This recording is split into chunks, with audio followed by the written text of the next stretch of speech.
Hello friends, welcome back to JKICC। So friends, आज हम speed, time और distance chapter को आगे कंटिन्यू करेंगे। पहले 2 वीडियो लेक्चर्स ऑलरेडी इसके आ चुके हैं, आज 3rd वन होगा।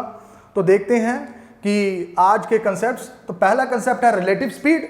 तो रिलेटिव स्पीड क्या होती है उसे समझते हैं। देखिए, रिलेटिव स्पीड होती है कि कोई भी दो मूविंग ऑब्जेक्ट्स यानी कि ऐसी चीजें जो कि क्या कर रही हो, मोशन में हो, जो कि क्या कर रही हो, ट्रैवल कर रही हो या मूव कर रही हो। ठीक है, तो वो क्या क्या हो सकती हैं? कार हो सकती है, बाइसाइकिल हो सकता है, बाइक हो सकती है, ट्रेन हो सकती हैं। तो ये सारे आपके क्या हैं? मूविंग ऑब्जेक्ट्स हैं। तो कभी कभी क्या होता है कि 2 मूविंग ऑब्जेक्ट्स या तो वो एक ही डायरेक्शन में मूव कर रहे हो या तो वो अपोजिट डायरेक्शन में मूव कर रहे होते हैं। तो हमें क्या करना होता है? उनकी रिलेटिव स्पीड को फाइंड करना होता है। रिलेटिव स्पीड मतलब कि एक ऑब्जेक्ट की स्पीड दूसरे मूविंग ऑब्जेक्ट के अकॉर्डिंगली कितनी है, यानी कि दोनों की आपस में रिलेटिव स्पीड कितनी है, यानी कि एक की स्पीड दूसरे के विद रिस्पेक्ट कितनी स्पीड है, उसे हम फाइंड करेंगे और उसे बोलते हैं रिलेटिव स्पीड। अभी मैंने बोला कि रिलेटिव स्पीड जब भी आपने फाइंड करनी है तो उसमें 2 केसेस आएंगे। पहला केस ये आएगा कि दोनों मूविंग ऑब्जेक्ट या तो वो सेम एक ही डायरेक्शन में मूव कर रहे होंगे या तो वो अपोजिट डायरेक्शन में, एक इधर की तरफ और एक इधर की तरफ मूव कर रहा होगा। दोनों की जो डायरेक्शन है वो क्या होगी? अपोजिट।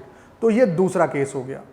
तो पहला केस ले लेते हैं कि रिलेटिव स्पीड जब कोई 2 ऑब्जेक्ट्स सेम डायरेक्शन में वो अगर चल रहे होंगे तो उनकी रिलेटिव स्पीड कैसे निकाली जाती है उसे देखते हैं। अब देखिए, मान लीजिए कि आपके पास आपकी कोई बाइक है, ठीक है, और आपकी फ्रेंड की भी एक बाइक है। पहली वाली बाइक जो है वो चल रही है 20 किलोमीटर पर आवर की स्पीड से, लेकिन दोनों क्या कर रहे हैं? दोनों सेम ही डायरेक्शन में ट्रैवल कर रहे हैं। अब जो आपके फ्रेंड की है उसकी भी डायरेक्शन यही है, लेकिन वो ट्रैवल कर रहा है 40 किलोमीटर पर आवर की स्पीड से। तो दोनों की डायरेक्शन क्या है? एक ही है। दोनों एक ही डायरेक्शन में मूव कर रहे हैं और दोनों की स्पीड भी क्या दी हुई है? एक की 20 किलोमीटर है और एक बाइक की, आपके फ्रेंड के बाइक की 40 किलोमीटर है। और क्वेश्चन पूछा जाएगा, बताइए इनकी रिलेटिव स्पीड कितनी होगी। तो दोनों की, अगर मैंने ऐसे, तो एक की स्पीड 20 किलोमीटर है और दूसरे की 40 किलोमीटर है और दोनों एक ही डायरेक्शन में मूव कर रहे हैं, तो इनकी जो रिलेटिव स्पीड होगी, याद रखिए, जब भी कोई 2 ऑब्जेक्ट्स सेम डायरेक्शन में अगर मूव कर रहे हैं तो उनकी जो रिलेटिव स्पीड होगी वो उन दोनों की स्पीड का जो डिफरेंस होगा, उन दोनों की स्पीड का जो सब्ट्रैक्ट करके जो वैल्यू आएगी वो आपकी क्या होगी? रिलेटिव स्पीड होगी। तो यानी कि दोनों की अगर सेम डायरेक्शन में मूव कर रहे हैं तो हम क्या करेंगे? दोनों को डिफरेंस देखेंगे, दोनों का माइनस करेंगे। तो हम क्या करेंगे? बड़ी वाली में से छोटी वाली माइनस करेंगे। 40 - 20 आ गया 20 किलोमीटर पर आवर। तो दोनों की जो रिलेटिव स्पीड है आपके बाइक की और आपके फ्रेंड के बाइक की, वो कितनी है?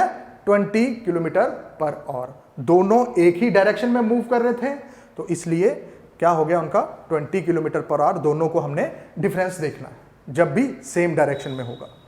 अब दूसरा केस तब अराइज होगा रिलेटिव स्पीड का जब आपका फ्रेंड इस डायरेक्शन में मूव कर रहा है और आप इस डायरेक्शन में मूव कर रहे हो, यानी कि दोनों एक दूसरे के अपोजिट डायरेक्शन में ट्रैवल कर रहे हैं। तो आप तो 20 किलोमीटर पर आवर की स्पीड से ट्रैवल कर रहे हो, ठीक है, और आपका जो फ्रेंड है वो 40 किलोमीटर पर आवर की स्पीड से ट्रैवल कर रहा है। तो इस केस में जब ये दोनों अपोजिट डायरेक्शन में ट्रैवल करते हैं तो दोनों की जो रिलेटिव स्पीड होगी वो क्या होगी? वो दोनों का सम होगा, यानी कि 40 + 20 क्या आ गया? 60 किलोमीटर पर आवर। क्लियर हो गया?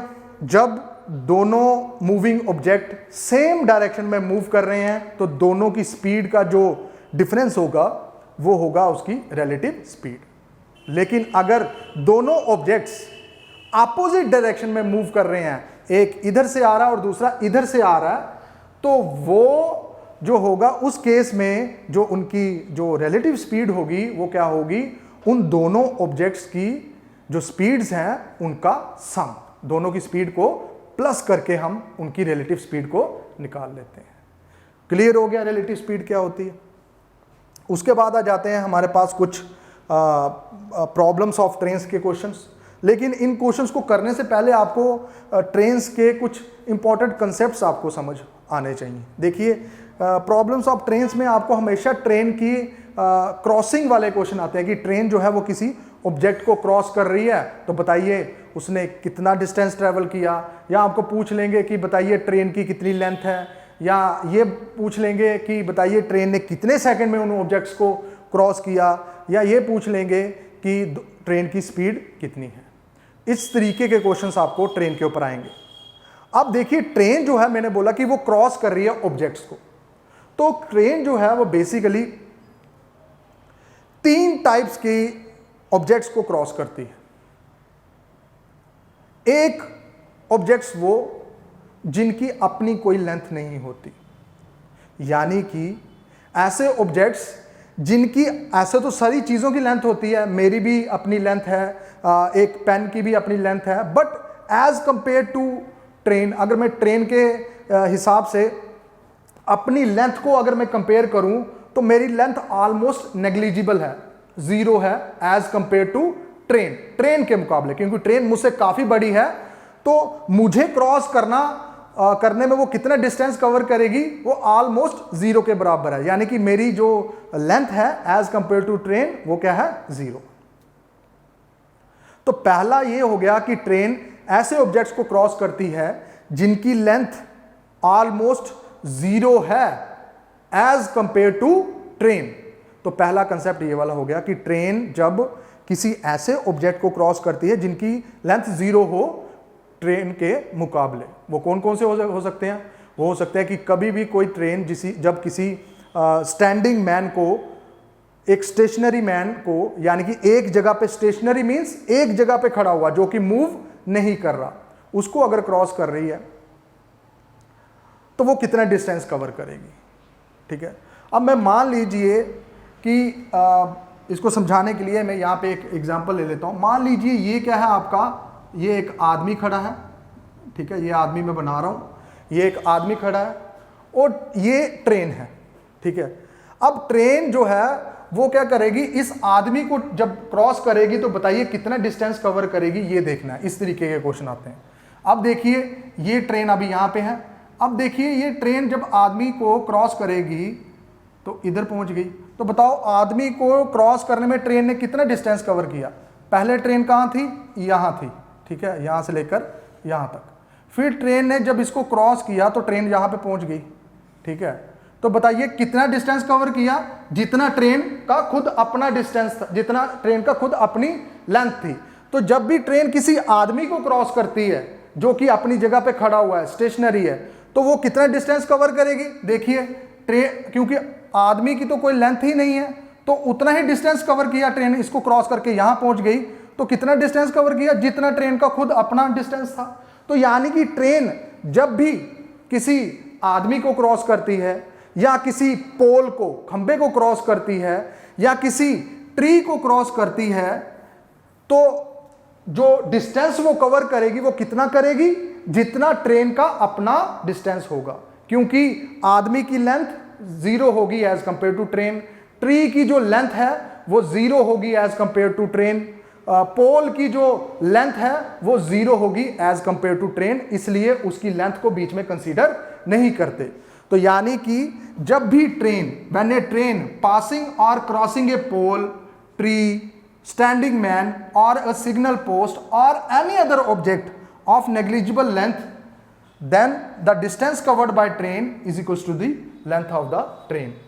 यानी कि जब भी ट्रेन किसी आदमी को, किसी पोल को, किसी सिग्नल पोस्ट को, या किसी एक ऐसे ऑब्जेक्ट को क्रॉस करती है जिसकी लेंथ 0 है ट्रेन के मुकाबले, जो ट्रेन के मुकाबले काफ़ी छोटा है, तो जो डिस्टेंस कवर करेगी ट्रेन उसको क्रॉस करने में वो कितना होगा, जितनी ट्रेन की खुद अपनी लेंथ। तो इसलिए उस केस में डिस्टेंस जो होगा वो लेंथ ऑफ द ट्रेन होगा। क्लियर हो गया। अब दूसरा जो टाइप आती है जिसमें ट्रेन ऐसे ऑब्जेक्ट को क्रॉस करती है जिसकी अपनी कोई लेंथ होती है as compare to the train, वो कौन कौन से ऑब्जेक्ट हो गए? वो हो गए जैसे कि मान लीजिए यहां से लेकर यहां तक ये एक प्लेटफॉर्म है, ठीक है। अब क्वेश्चन ये पूछा जाएगा, कंसेप्ट ये रहेगा कि ट्रेन अभी यहां पे खड़ी है और पूछेंगे कि बताइए कि ट्रेन ने इस ये जो प्लेटफॉर्म है मैंने बनाया हुआ वर्चुअल प्लेटफॉर्म, ये यहां से लेकर यहां तक, तो बताइए इस प्लेटफॉर्म को क्रॉस करने में ट्रेन कितना डिस्टेंस कवर करेगी। तो देखिए ट्रेन यहां पे है, अब ट्रेन ये देखिए मूव कर रही है और यहां पे पहुंच गई, इसको क्रॉस करके यहां पे पहुंच गई, तो ट्रेन अभी कहां खड़ी है? यहां। तो देखिए ट्रेन ने कितना डिस्टेंस कवर किया, एक तो जितना प्लेटफॉर्म का डिस्टेंस था यहां से लेकर यहां तक, और प्लस जितना ट्रेन की खुद अपनी लेंथ, ठीक है। तो यानी कि ट्रेन जब भी किसी ऐसे ऑब्जेक्ट को क्रॉस करती है जिसकी अपनी लेंथ हो, यानी कि प्लेटफॉर्म हो गया, ब्रिजेस हो गई, और आपके कोई ऐसा टनल हो गई, अगर उसको अगर क्रॉस करती है या किसी दूसरी ट्रेन को अगर क्रॉस करती है, तो ट्रेन की डिस्टेंस जो है वो कितना कवर करेगी? एक जितना ट्रेन का खुद अपनी लेंथ प्लस जितनी उस ऑब्जेक्ट की लेंथ जिसको उसने क्रॉस किया है। तो डिस्टेंस कितना हो गया? डिस्टेंस ऑफ द ट्रेन कितना हो गया? Length of the train plus length of the object. ये किस केस में? जब ऐसे ऑब्जेक्ट को ट्रेन क्रॉस करती है जिसकी अपनी कोई लेंथ होती है। वो कौन कौन से हो गए? टनल, ब्रिजेस और प्लेटफॉर्म या कोई दूसरी ट्रेन। तो इनको अगर ट्रेन क्रॉस करती है तो वो कितना डिस्टेंस कवर करेगी? Length of the train plus length of the object. Clear हो गया ये वाला कंसेप्ट? तो चलिए अभी इन कंसेप्ट्स के ऊपर अब हम क्या करेंगे, कुछ क्वेश्चंस करेंगे। क्वेश्चन तो आज काफी इजी रहेंगे, लेकिन इसके बाद जो नेक्स्ट वीडियो लेक्चर आएगा उसके ऊपर काफी अच्छे क्वेश्चंस इसके ऊपर करेंगे हम, ठीक है। तो चलिए पहले इस क्वेश्चन को करते हैं। देखिए क्या बोल रहा है कि 100 मीटर लॉन्ग ट्रेन, बोला है कि 100 मीटर लॉन्ग ट्रेन है, पासिंग अ स्टैंडिंग मैन, यानी कि एक आदमी खड़ा हुआ है, उसे एक ट्रेन जो है वो क्रॉस कर रही है, ठीक है। तो बताइए डिस्टेंस कितना कवर करेगी ट्रेन उस आदमी को क्रॉस करने में। मैंने आपको पहले ही समझाया, ये आदमी खड़ा हुआ है, ट्रेन अभी कहाँ है? यहाँ। फिर इसको जब क्रॉस करेगी तो कहाँ पहुंच जाएगी? इतना। तो इस आदमी को क्रॉस करके ट्रेन यहां पहुंची, तो कितना डिस्टेंस कवर किया? जितना ट्रेन का अपना लेंथ था, जितनी ट्रेन की अपनी लेंथ थी। तो यानी कि डिस्टेंस किसके बराबर आ गया? Length of the train. और ट्रेन की लंबाई कितनी दी हुई है? 100 मीटर। तो यानी कि कितना डिस्टेंस कवर किया उसने? 100 मीटर, जितनी ट्रेन की खुद अपनी लेंथ थी, क्योंकि उसने स्टैंडिंग मैन को क्रॉस किया। मैंने पहले ही बोला ट्री, पोल, पोस्ट या कोई स्टैंडिंग मैन को जब ट्रेन क्रॉस करती है तो वो कितना डिस्टेंस कवर करेगी उसको क्रॉस करने में? जितनी ही ट्रेन की खुद अपनी लेंथ। तो इस केस में ट्रेन की जो लेंथ थी वो कितनी थी? 100 मीटर लॉन्ग थी। तो इसलिए डिस्टेंस कितना कवर करेगी वो? जितनी ट्रेन की लेंथ, यानी कि 100 मीटर। क्लियर हो गया ये वाला? अब सेकंड क्वेश्चन पे आ जाते हैं। देखिए क्या लिखा हुआ है, ए 102 मीटर लॉन्ग ट्रेन, यानी कि यहां पे लेंथ ऑफ द ट्रेन जो दिया हुआ है वो कितना दिया हुआ है यहां पे? 102 मीटर। क्रॉसिंग अ प्लेटफॉर्म, अब प्लेटफॉर्म को क्रॉस कर रही है। याद रखिए जब भी ट्रेन किसी प्लेटफॉर्म को क्रॉस करती है तो वो कितना डिस्टेंस कवर करती है? जितनी प्लेटफॉर्म की लेंथ प्लस जितनी ट्रेन की लेंथ। तो यहां पे प्लेटफॉर्म की लेंथ दी हुई है कितनी? 200 मीटर। तो यहां पे लेंथ ऑफ प्लेटफॉर्म कितना दिया हुआ? 200 मीटर। तो बोल रहे हैं बताइए ट्रेन कितना डिस्टेंस कवर कर रही है एक प्लेटफॉर्म को क्रॉस करने में। तो मैंने बोला जब भी वो प्लेटफॉर्म को क्रॉस करे, जब भी वो किसी ब्रिज को क्रॉस करे, किसी टनल को क्रॉस करे, या किसी ऐसे ऑब्जेक्ट को क्रॉस करें, या किसी दूसरी ट्रेन को क्रॉस करें जिसकी कोई क्या हो, लेंथ हो, तो वो कितना डिस्टेंस ट्रेवल करती है? जितनी ट्रेन की अपनी लेंथ प्लस ऑब्जेक्ट की लेंथ। तो इस केस में जो डिस्टेंस होगा वो क्या होगा? Length of train 102 plus length of platform 200। तो ये आपका आ गया 302 मीटर। तो 302 मीटर जो है डिस्टेंस ट्रेन ने कवर किया किसको क्रॉस करने में? प्लेटफॉर्म को क्रॉस करने में। क्लियर हो गया ये वाला? अब लास्ट क्या लिखा हुआ है? A train is moving at the speed of 120 kilometre per hour. यहाँ पे बताया हो कि एक जो ट्रेन है वो कितनी स्पीड से चल रही है? 120 किलोमीटर पर आवर की स्पीड से।